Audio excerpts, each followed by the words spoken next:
बदायूं में उन दिनों एक राजा, जिस राजा का नाम है सेतराम। बदायूं का राजा कौन है? सेतराम के लिए कहा जाता है कि सेतराम के 100 बेटे थे। सेतराम के कितने बेटे थे? 100 बेटे हुए सेतराम के, जिनमें 51वें नंबर पे हुआ था सिहा। 51 नंबर पे कौन हुआ था? इसलिए घरों में जब छोटे थे तब कहानियां सुनाते थे, उन कहानियों में ही था कि गुणचा सा सियो बड्डो, सिया बड्डा 50। बोलो जगह वापस बोलो, गुणचा सा सियो बड्डो, सिया बड्डा। बोल बोल तो बोल, गुणचा सा सियो बड्डो, सिया बड्डा 50। गुणचास मतलब 49 आ गया। तो गुणचास सा सियो बड्डो, सिया बड्डा 50, मतलब 49 से तो कौन बड़ा है? सिया। और सीए से बड़े कितने हो गए? अब सीए से बड़े 50 है, मतलब सीए से पहले 50 पैदा हो गए, तो सिया कौन से नंबर पे पैदा होगा? 51, और 49 उसके बाद होंगे, तब पूरे 100 हो गए। पूरे कितने हो गए? 100। तो कि भाई सियान ये 100 भाई थे, इसलिए बाकायदा दोहा कहता कि गुणचासा सियो बड्डो, सिया बड़ा 50, कि 50 सीए से बड़े थे और 49 सीए से छोटे थे। इसका मतलब सिया कौन से नंबर पे? सेतराम जी के 51 नंबर पे एक बेटा होता है। जब वो बेटा हुआ तो पहले, अब तो क्या घड़ियां आ गई आपके मोबाइल में, घड़ी अपने हाथ में बांधने वाली घड़ी, या कोई भी टाइम देखने के लिए खूब सारी अपने पास में चीज है। पहले जब टाइम देखने के लिए घड़ियां नहीं हुआ करती तो टाइम का लोग पता कैसे लगाते? तो सूरज और चांद की छाया कहां पड़ रही है, जहां सूरज और चांद की छाया होती है उसके आधार पर क्या पता लगाया जाता? टाइम। टाइम क्या है? और आज भी अपने दादाजी की उम्र के जो भी लोग गांव में, उनको अभी भी देख लिया करो कि अब गर्मी वाले दिन है, घर के बाहर सो रहे हैं, किसी पेड़ की छाया में सो रहे हैं, और अचानक वो कहेंगे लो 3 बजे की चाय बना लो। कोई घड़ी नहीं है उनके पास, और आप उनको पूछ लो, आपको क्या पता 3 बजे की? छिया आ गई, छाया यहां तक पहुंच गई है, इसका मतलब क्या बज गई है? 3। और वो छाया देख सटीक, छाया हुआ है इसका मतलब 1 बजी है, छाया यहां पहुंच गई इसका मतलब 2 बज गई, छाया ढल गई इसका मतलब 5 से ऊपर का टाइम हो गया। उनको अभी तक भी एग्जैक्ट पता चलता है, तो ये छाया देख के इन टाइम का पता लगाते। तो राजा के जब बेटा होने वाला था, तो जो डिलीवरी करवाने वाली महिला होती, नर्स, अपने लोकल भाषा में गांव में बोलते हैं दाई। क्या बोलते हैं? दाई। इस दाई से ही आपका शब्द बना धाय। क्या शब्द बना? वे महिलाएं जो बच्चों को पालती थी, रानियों के बच्चों को पालती, उनको बोलते दाई मां। क्या बोलते? पन्ना दहाई थी, नोजूबाई दहाई थी, गुल विहिस्त एक दहाई थी, नाम पढ़े हमने खूब सारे। तो वो जो दाई थी, वो जो नर्स थी, उसको कहा हुआ था कि जैसे ही बच्चा हो, हाथों हाथ तेरे को टाइम बताना है, लाइन खींचनी है, जहां पर छाया हो वहां पे लाइन खींच लेना, बात बाकी हम अपने आप संभाल लेंगे। 51 नंबर पे बेटा हुआ, बेटा होते ही दाई बेचारी भूल गई वो लाइन खींचनी, बधाइयां बधाइयां लेने लग गई वो, बेटा हुआ है बेटा हुआ है। उसको 15-20 मिनट बाद में याद आया कि लाइन तो खींची नहीं। तो उसको लगा अब राजा आते कहेगा लाइन कहां है, तो उसने जाके 20 मिनट बाद में लाइन खींचती। किसको पता है खींची थी कि नहीं खींची? राजा आएगा तो कह देंगे ये खींची हुई है मेरी। राजा आया, थोड़ी देर बाद राजा को समाचार पहुंचा है कि साहब आपके बेटा हुआ है। राजा पंडित जी को साथ लेके आया, और पंडित जी को आगे, पंडित जी ये लाइन है, और लाइन देके बच्चे का भाग्य बताओ। समय है, लाइन का मतलब समय है, और समय देके बच्चे का क्या बताया जाए? भाग्य। पंडित जी ने देखा उस लाइन को, और पंडित जी ने कहा आगे ये बच्चा बहुत गलत समय पे पैदा हुआ है, बहुत गलत नक्षत्रों के अंदर पैदा हुआ है, और यदि इसका मुंह इसका बाप देख लेगा तो बाप मर जाएगा। राजा सेतराम जी ने कहा अपने मुंह देखने की क्या आवश्यकता है, अपने पहले कौन सी बेटों की कमी है और आगे कौन सी कमी पड़ जाएगी। उसने कहा खुद पे भरोसा है। दिन दुने रात चौगने होंगे अपने। और उन्होंने कहा इसको मार दो रजिस्टर, इस बच्चे को ले जाके मार दो, इसका मुंह देखूंगा तो मैं मर जाऊंगा, मैं इसको ही मार देता हूं। और जल्लाद बुलाए, जल्लाद समझ तो, मर्डर करने वाले जो लोग, कत्ल करने वाले लोग होते हैं उनको क्या बोलते हैं? जल्लाद। जल्लाद बुलाया, जल्लादों का इस बच्चे को लेके जाओ और जंगल में ले जाके मार दो इसको, मैं देखूंगा ही नहीं तो मैं मरूंगा कैसे। उस बच्चे को लेके जल्लाद जंगल में गए, पर उन जल्लादों को लगा कि यार एक दिन का टाबर है, अपने से कैसे मरे। भले जल्लाद थे, उनका काम ही मारना था, पर जीव तो उनकी था, आत्मा नाम की चीज तो उनके भी थी अंदर। और उन्होंने कहा नहीं रे भाई रे, अपने हाथ से तो एक दिन का टाबर आज मरे कल मरे। टाबर हाथ में रोए, तो क्या किया जाए? यदि इसको जिंदा वापस ले गए चले गए तो राजा मरेगा, राजा को पता चल गया उस बच्चे को लेके आ गए तो राजा अपने को मार देगा। तो किसी एक जल्लाद ने कहा काम करते हैं, अब जंगल में आए गए तो किसी जंगली जानवर की गुफा में फेंक देते हैं, जंगली जानवर खा जाएगा, अपने पाप भी नहीं लगेगा और ये वापस भी नहीं लेके जाया जाएगा। तो एक जंगली जानवर की गुफा देखकर उसमें फेंक के आ गया। कहानी ये कहती है कि वो जो गुफा थी उसमें एक शेरनी सो रही थी। उस शेरनी ने उसी दिन एक बच्चे को जन्म दिया था, तो वो अपनी शेरनी अपने शेर बच्चे के साथ सो रही थी, और ये बच्चा लुढ़कता लुढ़कता उसके पास जाके गिर गया।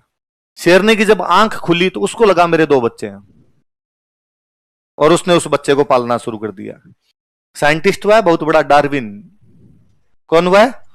डार्विन कहता है, एक सिद्धांत देता है, अनुकूलन का सिद्धांत। कौन सा सिद्धांत है? Theory of adaptation. बंदा जिस एनवायरमेंट में रहता है उसको एडेप्ट कर लेता है। मनुष्य को जिस किसी एनवायरमेंट में रखा जाएगा उस एनवायरमेंट को क्या कर लेगा? वो एडेप्ट, उसको अनुकूल कर लेगा, अपने लिए बना लेगा उसको। वो जो बच्चा था जिसको वो शेर की गुफा में फेंक के आए थे, जिस शेरनी और शेर के बच्चे के साथ वो रहने लगा, वो अब शेरों की तरह बर्ताव करने लग गया। वो अब दोनों हाथों को पैर बना लिए उसने और वैसे चौपाया हो गया, वैसे चलता एकदम शेरों की तरह चलता, शेरों की तरह कच्चा मांस खा जाया करता वो, अपनी माँ के साथ और अपने दूसरे भाई के साथ घूमे, वो शेरों के साथ लड़ाई करे। दांत उसके आगे बढ़ गए खूब सारे, उसके नाखून जो थे वो बढ़ गए, बाल आ गए पूरे शरीर पे, कपड़े वपड़े तो काहे पहने, जिंदाबादी घूमे वो। अपने पाली के अंदर यहाँ पालीवाल ब्राह्मण रहते हैं। इन पालीवाल ब्राह्मणों को अपने रक्षा करने के लिए सैनिक की आवश्यकता है, इसलिए पालीवाल ब्राह्मण यहां से जा रहे हैं बदायूं। किधर जा रहे हैं? बदायूं। जब वो बदायूं के जंगलों से गुजर रहे थे तब उन्होंने जंगलों के अंदर एक लड़ाई देखी। 5 शेर आपस में लड़ रहे हैं। कितने शेर? 5 शेर आपस में लड़ रहे हैं। उनमें एक शेर बाकी चारों शेरों को पीट रहा है, और वो शेर जो जीत रहा है, बाकी चारों शेरों को मार रहा है, वो आदमी है, वो शेर नहीं है। पर वो चलता शेरों की तरह, गुर्राता शेरों की तरह, थप्पड़ शेरों की तरफ मारता। तो उसने एक शेर का पंजा पकड़ रखा, पंजा पकड़ के उछाल रहा है और दूसरे शेर को अपने इस दूसरे वाले हाथ से रोक रहा है वो। और उनको लगा रहे ये क्या है, मतलब शेरों के बीच में आदमी है शेरों की तरह, और उनको लगा कहीं अपनी तरफ नहीं देख ले ये। उन्होंने चप्पलें हाथ में ली, वहां से वो आगे पहुंचे बदायूं। बदायूं के राजा कौन है? और उन्होंने सेतराम जी को जाकर कि राजा सेतराम जी, हमने आपके जंगलों में कोतक देखा है। क्या देख के भाई? अरे कहा यार एक आदमी है और वो शेरों के साथ रहता है, शेरों के बीच शेरों की तरह रहता है। सेतराम जी ने कहा यार मैं मिला सुबह से, और कहीं मजाक करके नहीं आए तुम? उनका सर आपको उसकी सौगन है, और सच्ची सच्ची हम देख के आए, हम क्यों बताएंगे कोई झूठ बात आके आपको।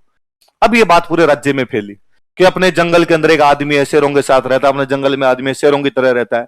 वो जो जल्लाद थे उनके पास ये बात पहुंची।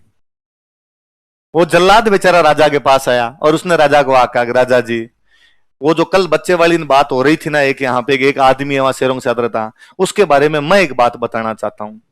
बता क्या बात है? उसने कहा आप मुझे दंड नहीं दोगे उसके बाद? राजा ने कहा 7 खून माफ, यदि 7 मर्डर भी करके आया तो भी तेरे को कोई भी सजा नहीं मिले, तू तो बात बता। उसने कहा सर वो जो शेर जो ये कह रहे हैं ना, जो ये देख के आए पालीवाल ब्राह्मण, कहता है शेरों के साथ में रहता आदमी है, वो सर आपका बेटा है। मेरा बेटा? कहां से? कौन सा? उसने कहा सर वो 51। कैसे?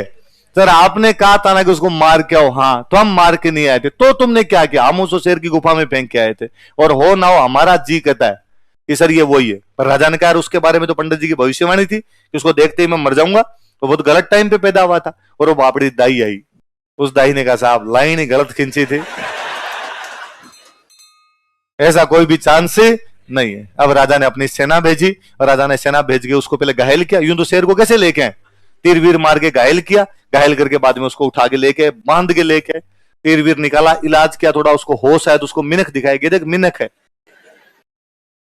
वापस डार्विन का सिद्धांत अनुकूलन। अब वो मनुष्यों के बीच में रहने लगा तो किसकी तरफ बर्ताव करने लगा? मनुष्य। हालांकि टाइम तो लगा, पहले उसके दांत आगे से छोले, थोड़े खुरपा लगा के सही किए, उसके नाखून काटे, उसकी वैक्स किया गया। बाल भी तो शेरों की तरफ बढ़े हुए थे उस आदमी के तो। और उसको कहा कि कच्चा मांस नहीं खाते, रोस्टेड नाम की भी कोई चीज होती, ये खा के देख तू। उसको कपड़े दिए कि जिंदाबाद नहीं रहना आज के, ये कपड़े पर। उसको बोलना सिखाया, क्या गुर्राता रहता है बात बात बोलते हैं ऐसे। अब वो एकदम यूं बर्ताव करने लगा मनुष्यों की तरह। लेकिन वो सिंहों के बीच में रह के आया था, इसलिए उसका नाम रखा गया सिंहा। क्या नाम रखा गया? सिंहा रखा गया। थोड़े दिनों बाद पालीवाल ब्राह्मण बंगाल की तरफ से वापस आते, वो बंगाल बिजनेस करने जाते, वो बंगाल की तरफ से वापस आते। उन्होंने सेतराम जी को पूछा वापस कि सेतराम जी हम एक काम बता के गए थे आपको। सेतराम जी ने कहा थैंक यू यार, वो तो मेरा यार बिछड़ा हुआ बेटा था और आपने मेरे को मेरे बेटे से मिलाया, बताओ क्या चाहिए तुम्हें। और उन्होंने कहा सर हमारे क्षेत्र की रक्षा के लिए एक सेनापति चाहिए, एक कोई बंदा भेज दो जो हमारे इलाके की रक्षा करे, हम उसको क्या दे देंगे? टैक्स। और राजा सेतराम जी ने कहा ठीक है, मेरे खूब सारे सेनापति, खूब सारे बेटे हैं, किसी को भेज देता हूं। उनका सर किसी को नहीं, इसको भेजो, ये शेरों के साथ में रहा है। इसलिए राव सिंह वहां से 27 घुड़सवारों के साथ आता है। कितने घुड़सवारों के साथ? कितने घुड़सवारों के? 20 7 बार, 20 7 बार 140।